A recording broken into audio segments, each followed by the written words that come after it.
स्वागत है आपका अपने YouTube चैनल पे।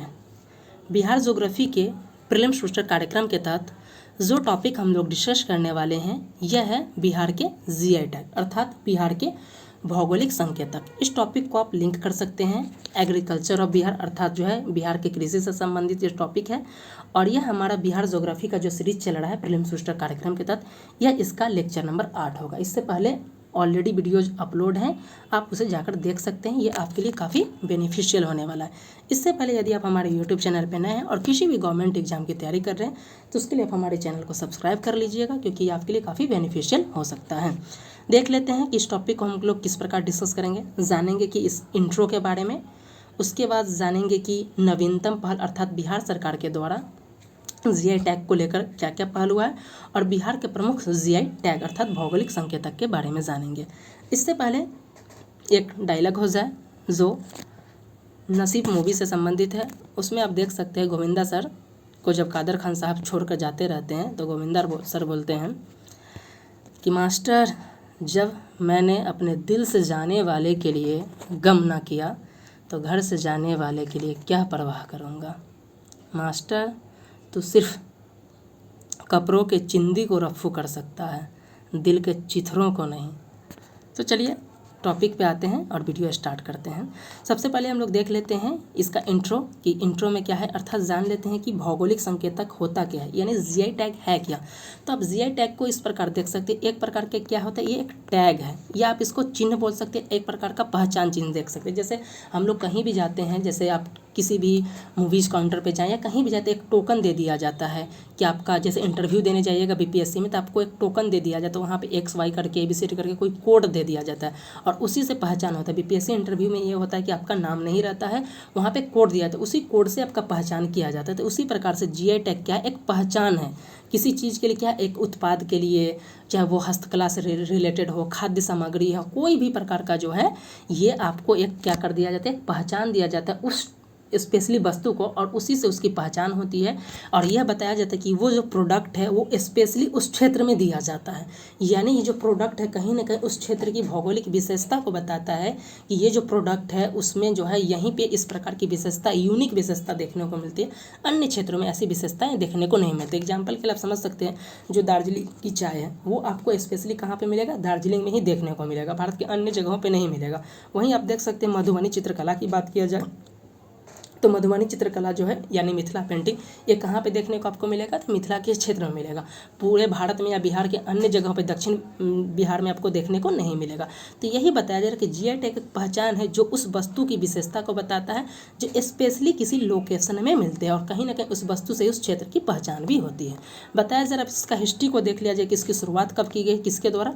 तो बताया जा रहा है कि विश्व बैंक के द्वारा इसकी शुरुआत की गई थी और इसका मूल उद्देश्य था कि हम क्या करेंगे, उत्पादों को एक पहचान देंगे ताकि उत्पादों को क्या किया जाए, मतलब कहीं उसके साथ किसी तरीके का जो दुरुपयोग ना हो, इन सब चीज़ों को ध्यान में रखते हुए जो विश्व बैंक के द्वारा इसका जो किया गया था, इसकी शुरुआत की गई थी। अब बात किया जाए कि भारत में जीआई टैग जारी करता कौन है, तो बताया जा रहा है कि भारत में जो जीआई टैग दिया जाता है इसके लिए अगर आपसे मंत्रालय पूछा जाए तो मंत्रालय जो हो जाएगा ये है, आप देख सकते हैं वाणिज्य एवं उद्योग मंत्रालय। और इसका विभाग पूछा जाए तो यह है उद्योग संवर्धन और आंतरिक व्यापार विभाग। और जो देता है वो है भौगोलिक संकेतक। इसके तहत आप क्या कर सकते हैं, जीआई टैग को आप रजिस्टर भी करते हैं। पंजीकरण और संरक्षण अधिनियम 1999 ये संसद के द्वारा 1999 में लाया गया था और उसी के तहत जीआई टैग दिया भी जाता है। बात किया जाए कि वैश्विक स्तर पर जीआई टैग का नियंत्रण कौन करता है, तो इसका जो है ये ट्रिप्स के द्वारा किया जाता है। और जब मैंने इंटरव्यू दिया था तो मुझसे पूछा गया था कि जीआई टैग होता क्या है, बिहार में कितने जीआई टैग हैं, जीआई टैग पे नियंत्रण क्या किया जाता है। तो उस वक्त मेरा ये टॉपिक प्रिपेयर था तो मैंने सभी का सही से क्वेश्चन का आंसर कर दिया था और मेरे इंटरव्यू में भी काफ़ी अच्छे मार्क्स आए थे। तो बताया जा रहा है कि इसका जो नियंत्रण जो करता है वैश्विक स्तर पे है बौद्धिक संपदा अधिकार के व्यापार संबंधित पहलुओं अर्थात ट्रिप्स के द्वारा, जो कि WTO के समझौतों द्वारा क्या करती है, इसको रेगुलेट एवं निर्देशित करती है। बात किया जाए कि भारत में इसका नियंत्रण या प्रदाता संस्था कौन है, तो मंत्रालय तो वही है, देख सकते हैं कौन सा मंत्रालय, यहाँ पे हमने ऑलरेडी इस पॉइंट को डिस्कस कर लिया है, वाणिज्य एवं उद्योग मंत्रालय। और इसका जो इसके लिए संसद के द्वारा हमने डिस्कस कर लिया कि 1999 में अर्थात 1999 में जो एक एक्ट लाया गया था, geographical indication of goods registration and protection तो एक्ट 1999, और यह लागू कब हुआ था? 15 सितंबर 2023 में 15 सितंबर 2003 को लागू हुआ था। और इसके तहत जो भारत का पहला जीआई टैग उत्पाद था ये था दार्जिलिंग चाय, जिसे 2004 में ये दिया गया और ये वेस्ट बंगाल से संबंधित था। तो इस पॉइंट को भी याद रखिएगा कि भारत का पहला जीआई टैग कौन सा था? तो यह दार्जिलिंग चाय को जो भारत का पहला जीआई टैग मिला था, कब मिला था? 2004 में मिला था।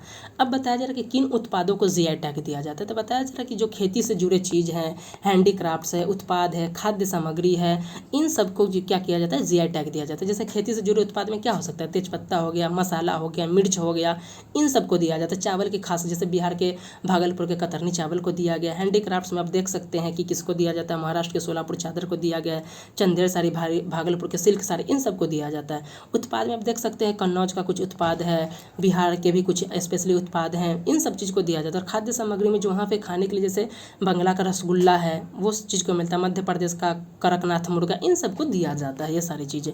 अब बताया जाए कि जीआई टैग कैसे मिलता है। तो बताया जा रहा है इसके लिए जो है ये ग्रुप के द्वारा या उस क्षेत्र के लोगों के द्वारा इसको क्या किया जाता है? अप्लाई किया जाता है।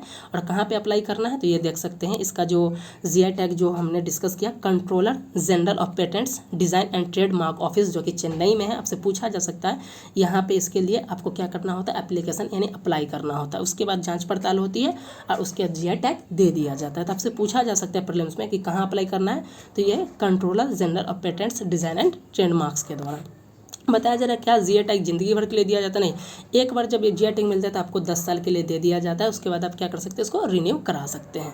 जीआई टैग के लाभ क्या होते हैं? तो बताया जा रहा है कि जिस प्रोडक्ट को जीआई टैग का लाभ मिल जाता है तो उससे जुड़े जो किसान हैं या उत्पादन करते हैं उस क्षेत्र में काफ़ी बड़ी उपलब्धि होता है, उन क्षेत्र से जुड़े किसानों के आय में भी वृद्धि होती है। साथ ही जो फेक प्रोडक्ट को रोकने में मदद मिलता है। जैसे दार्जिलिंग की चाय दार्जिलिंग में मिलता है, तो बताया जा रहा है कि जो दार्जिलिंग की चाय जो है उसको उसी क्षेत्र में मिलता है। अब उसी चाय को भारत के अन्य क्षेत्र में बेचा जाए तो ये वो क्या होता है? फेक लोग करके बता के दार्जिलिंग करके बेचने लगते हैं, तो उससे फेक की पहचान होती है और उस पर रोकने में भी मदद मिलता है। बताया जा रहा है इससे जुड़े लोगों के आर्थिक आय में भी वृद्धि होती है। और बताया जा रहा है कि कहीं ना कहीं राष्ट्रीय और अंतर्राष्ट्रीय स्तर पर जो है इसकी मांग भी बढ़ जाती है, जिससे आय में भी वृद्धि होती है।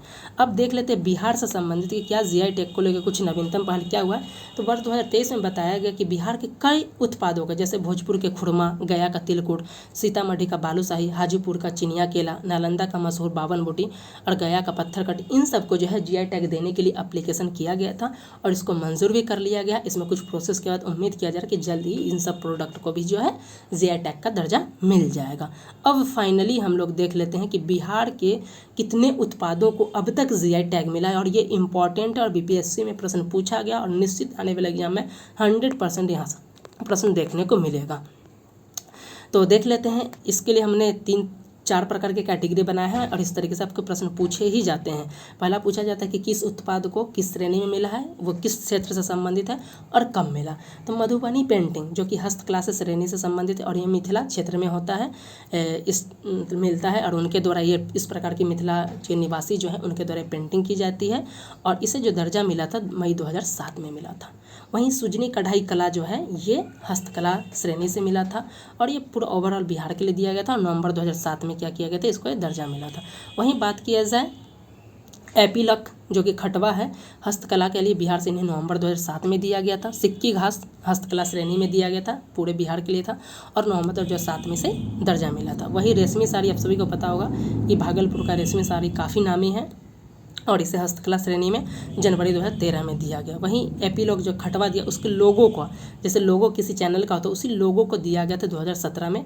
उसी तरीके से सिक्की घास के जो लोगो है उसको भी जो है 2017 में हस्तकला के क्षेत्र से दिया गया था। सुजनी कढ़ाई कला को ऑलरेडी दिया गया था लेकिन उसका जो लोगो है उसके लोगो को भी 2017 में दिया गया था। ये तो हस्तकला से संबंधित उत्पाद थे। अब देख लेते हैं जो कृषि से संबंधित उत्पाद है कितने हैं जिनको जीआई टैग मिला। तो कृषि से संबंधित उत्पाद हम देख सकते हैं, सबसे पहले मगही पान, कतरनी चावल, जरदालू आम, उसके बाद है शाही लीची, मखाना और मरचा चावल जो कि चावल की किस्म है, इसको जो है दिया गया है जो कृषि से जुड़े उत्पाद हैं। इसमें देख लेते हैं कि मगही पान में आप देख सकते हैं ये कृषि कैटेगरी से इन्हें दिया गया था और ये मगध और नवादा क्षेत्र में इस पान को किया जाता है और आप देख सकते हैं मार्च 2018 में से दिया गया था। दोस्तों डेट भी याद रखिएगा, आपसे प्रश्न पूछे जा सकते। कतरनी चावल देख सकते हैं भागलपुर के क्षेत्र में मिलता है और कृषि से इसको क्षेत्र मतलब श्रेणी में से ये जीआई टैग दिया गया और मार्च 2018 में ये जीआई टैग दिया गया था इन्हें। जरदालू आम देख सकते हैं बहुत ही फेमस आम है जो कि भागलपुर क्षेत्र में मिलता है, तो इसके लिए भागलपुर को ही जीआई टैग का दर्जा क्षेत्र को मिला है मार्च 2018 2018 में। वहीं शाही लीची जो कि मुजफ्फरपुर का है, ये मुजफ्फरपुर को दिया अक्टूबर 2018 में उसे जीआई टैग का दर्जा मिला। वहीं मखाना को जो है अगस्त 2022 में दरभंगा क्षेत्र के लिए ये मखाना के लिए जीआई टैग दिया गया। वहीं हाल ही में अगर बात किया जाए तो मरचा चावल यानी कि जो काली चावल है ये पश्चिम चंपारण में मिलता है, उसे अप्रैल 2023 में जो है जीआई टैग का दर्जा मिला है। तो दोस्तों आज के प्रीलिम्स बूस्टर कार्यक्रम में हमने बिहार के उत्पाद जो हस्तकला के उत्पाद है और जो है कृषि के उत्पाद है जिन्हें जीआई टैग दिया गया और इस दिशा में लेटेस्ट क्या अपडेट्स हुआ है जीआई टैग क्या, इसके बारे में बहुत ही डिटेल्स में डिस्कस किया। यदि आपको इसका पीडीएफ चाहिए तो इसके लिए आप क्या कर सकते हैं, हमारे टेलीग्राम चैनल को ज्वाइन कर लीजिएगा, चैनल को सब्सक्राइब कर लीजिएगा, क्योंकि आपको लिए अब काफ़ी चैनल बेनिफिशियल होने वाले, क्योंकि हमारे यूट्यूब चैनल पे जो सभी गवर्नमेंट एग्जाम की तैयारी जो है निःशुल्क ही कराई जाती है ताकि आपको बेनिफिट्स हो सके। तो इस वीडियो लेक्चर इतना ही, मिलते हैं नेक्स्ट वीडियो के साथ, तब तक के लिए धन्यवाद।